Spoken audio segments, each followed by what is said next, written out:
Le ministère de l'Environnement, de l'Agriculture et de l'Élevage a élaboré un document de référence qui serve de guide pour une augmentation de la production agricole, de l'élevage et la protection de l'environnement. Pour l'atteinte de cet objectif, les actions suivantes ont été mises en avant, notamment la poursuite de la disponibilisation des engrais organominéraux et la doromie à un prix abordable pour la population, la multiplication des semences sélectionnées et favoriser leur accès aux agriculteurs, la protection du sol par la lutte anti-érosive, l'aménagement des marais,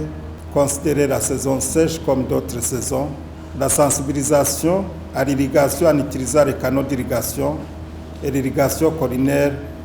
à travers les motopompes, la protection des sources d'eau, des rivières et des lacs, la multiplication des étangs piscicoles et des arbres, la plantation des arbres à travers le vaste programme national Ewe Burundi Urambaye, le repeuplement du cheptel à travers la chaîne de solidarité communautaire, l'amélioration génétique par l'insémination artificielle et la protection des végétaux et des animaux contre les maladies ravageurs. Dans le cadre de se préparer pour cette saison sèche, le ministère a redoublé d'efforts pour sensibiliser tous les agriculteurs afin de considérer la saison sèche comme d'autres saisons. Ainsi, cette année, il est prévu de cultiver de façon moderne 14 734 hectares et sur ce, les actions déjà menées sont les suivantes. Pour faciliter le suivi, le recensement de toutes les terres domaniales qui ont 2 hectares ou plus a été fait. 7 486 tonnes d'engrais sont déjà disponibilisées et 2000 tonnes et 372 kg de doromie sont déjà aussi disponibilisées. 80 pompes pour l'arrosage sont déjà disponibilisées. Les semences de maïs, pommes de terre, haricots et maraîchères ont été aussi disponibilisées. S'agissant des préparatifs pour la saison 2021-2022A, les activités suivantes sont en train d'être menées. Le ministère s'est déjà donné l'objectif d'aménager les espaces cultivables qui ont une superficie de 2 hectares ou plus par initiative à résultat rapide de 100 jours. Pour ce faire, toutes ces terres d'une superficie de 15 998 hectares sont déjà recensées et seront cultivées de façon moderne, ce qui adhéreront au programme de recevront des engrais qu'ils rembourseront après la vente de leur production. En plus, ceux qui aménageront de manière moderne recevront un certificat de mérite. Néanmoins, pour l'atteinte de tous ces objectifs, il est demandé d'abord aux agriculteurs de suivre toutes les instructions et conseils donnés par les moniteurs agricoles, de changer de comportement en considérant la saison sèche comme les autres saisons A et B, et de semer les semences sélectionnées, et d'utiliser les engrais et la fumure organique, de bien aménager leur terrain et les protéger contre les érosions,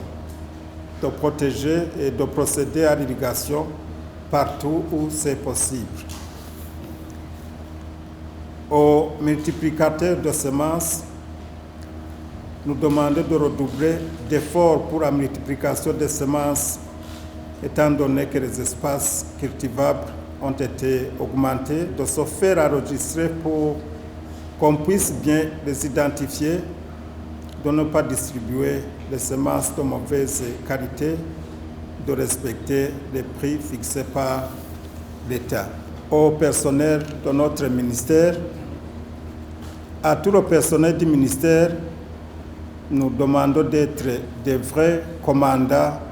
de lutte contre la faim et la pauvreté et les vrais acteurs et les acteurs principaux pour augmenter la production agricole. Aux moniteurs agricoles et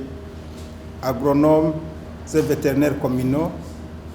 d'assurer un encadrement rapproché et de privilégier cette activité comme c'est le cas des enseignants et le personnel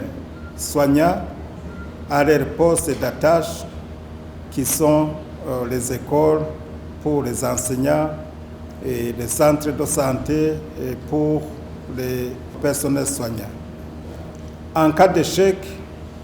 on saura à qui incombe cette responsabilité. Orienter les agriculteurs pour qu'ils sachent où trouver les multiplicateurs de semences, faire un calendrier de travail et donner les conseils et les instructions nécessaires pour bien exécuter les travaux. À l'administration, nous demandons d'appuyer notre ministère dans la mise en exécution de toutes ces actions en sensibilisant les agriculteurs. Pour terminer, je voudrais interpeller tous ceux qui œuvrent dans le domaine agricole, de l'élevage et de l'environnement, de changer de comportement en faisant de bonnes pratiques agricoles pour que nous puissions atteindre l'objectif fixé par le gouvernement vieilli et Ngozi et d'augmenter la production afin d'avoir le surplus à conserver, à vendre et à exporter. Je vous remercie.